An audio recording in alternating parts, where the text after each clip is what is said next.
কিছু টাকা পড়ে আছে মনে হচ্ছে। ক টাকা? 400 টাকা। এটা কি পড়েছিল নাকি কেউ ফেলেছিল? ওটা তুলতে কতক্ষণ সময় লাগলো? 4 সেকেন্ড। তো গ্রামের কিছু কিছু মানুষ, মানে আমাদের দেশের কিছু কিছু মানুষ ঠিক এমনটাই ভাবে, মনে করে যে এই যে 400 টাকাটা তুলতে হয়তো 4 সেকেন্ডও লাগলো না, ঠিক এমনটাই ভাবে যে বিদেশে আসা মানে শুধু টাকাগুলো কুড়িয়ে নিয়ে চলে যাওয়া, মানে বস্তায় বা ব্যাগে ভরে বাড়ি নিয়ে চলে যাওয়া।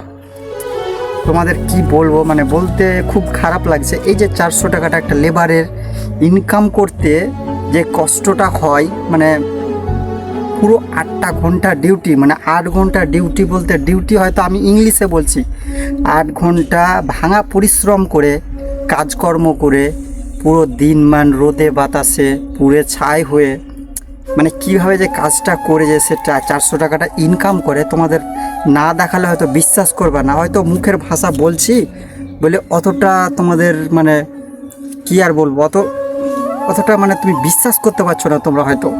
কিন্তু এই যে টাকাটা হয়তো তোমরা কিছু কিছু মানুষ ভাবো যে এই যে টাকাটা, এটা বাইরে শুধু রাস্তায় এরকম পড়ে থাকে, বিদেশে এসে আমরা আসি কুড়িয়ে নিয়ে চলে যাই। আরে ব্যাপারটা এরকম নয়। একবার যখন তুমি বাইরে আসবা বা বিদেশে আসবা, তখন বুঝতে পারবা যে এই যে টাকাটা ইনকাম করা কতটা কঠিন। আর তোমরা কি ভাবছো যে বাইরে এলাম, টাকাগুলো ছিল কুড়িয়ে নিয়ে চলে গেলাম। চিন্তা ভাবনা চেঞ্জ করো, বুঝলে?